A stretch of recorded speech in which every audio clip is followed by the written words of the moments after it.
Korps Tindak Pidana Korupsi, Kortas Tipidkor, Polri bersama Polda Metro Jaya melakukan penggeledahan di 13 lokasi dalam penyidikan dugaan tindak pidana korupsi yang berkaitan dengan sejumlah badan usaha milik negara, BUMN, strategis.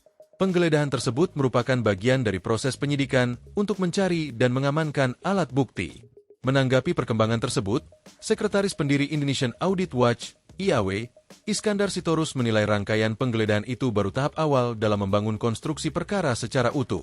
Menurut Iskandar, keberhasilan aparat penegak hukum tidak diukur dari banyaknya lokasi yang digeledah, melainkan dari kemampuan menyusun rangkaian alat bukti hingga perkara dapat dibuktikan di pengadilan. Rangkaian penggeledahan yang dilakukan Kortas Tipidkor Polri bersama Polda Metro Jaya pada 8 Juli 2026 tidak boleh dibaca secara sempit sebagai peristiwa penggeledahan kafe, restoran, money changer, atau rumah pribadi semata. Peristiwa itu lebih tepat dibaca sebagai fase lanjutan dari penyidikan besar atas 3 klaster dugaan tindak pidana korupsi dan tindak pidana pencucian uang yang bersinggungan dengan BUMN strategis, kata Iskandar dalam keterangannya, Jumat, 10 Juli 2026.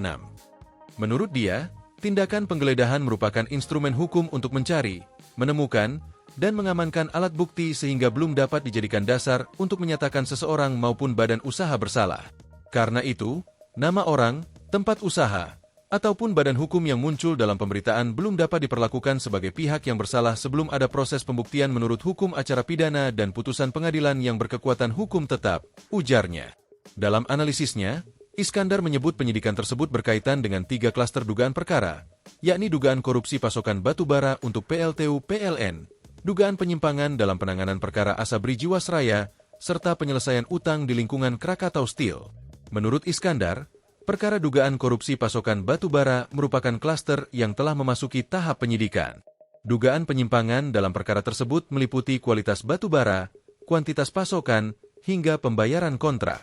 Meski demikian, ia menegaskan angka potensi kerugian negara sekitar 5 triliun rupiah yang beredar masih bersifat indikatif dan menunggu hasil audit resmi.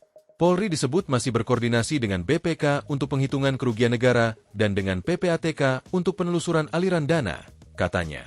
Sementara itu, menurut Iskandar, pada klaster dugaan penyimpangan penanganan perkara Asabri Jiwasraya, fokus penyidik bukan lagi perkara investasi yang telah diproses sebelumnya, melainkan dugaan penyalahgunaan kewenangan oleh oknum penyelenggara negara. Adapun terkait penyelesaian utang di lingkungan Krakatau Steel, Iskandar mengingatkan penyidik perlu membedakan antara sengketa bisnis dan dugaan tindak pidana korupsi. Tanpa pembuktian mengenai intervensi jabatan, aliran dana, atau keuntungan tidak sah, perkara korporasi seperti ini bisa mudah diperdebatkan, kata dia. Iskandar juga menilai penggeledahan terhadap kafe, restoran, money changer, rumah, maupun kantor perusahaan merupakan bagian dari strategi follow the evidence, follow the money, dan aset tracing yang lazim digunakan dalam pengungkapan perkara korupsi dan tindak pidana pencucian uang, TPPU.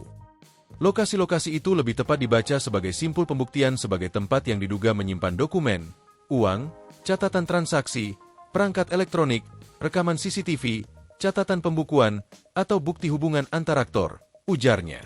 Menurut Iskandar, profesionalitas penyidik akan terlihat dari kemampuannya menyusun rangkaian pembuktian secara utuh, mulai dari laporan awal, penyelidikan, pemeriksaan saksi, penggeledahan, penyitaan, audit kerugian negara, analisis PPATK, hingga penetapan tersangka. Tanpa rangkaian itu, penggeledahan sebesar apapun hanya akan menjadi tontonan, bukan pembuktian, tegasnya.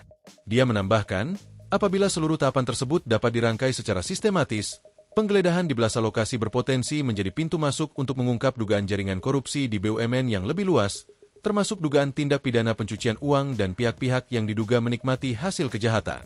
Negara tidak boleh kalah oleh korupsi yang bersembunyi di balik kontrak, perkara, utang, brankas, valuta asing, atau badan usaha. Tetapi negara juga tidak boleh sembrono. Dalam negara hukum, keberanian membongkar korupsi harus berjalan bersama ketelitian pembuktian, kata Iskandar. Itulah satu-satunya cara agar pemberantasan korupsi tidak berubah menjadi gaduh sesaat, melainkan menjadi proses hukum yang kuat, adil, dan tidak mudah dipatahkan, pungkasnya.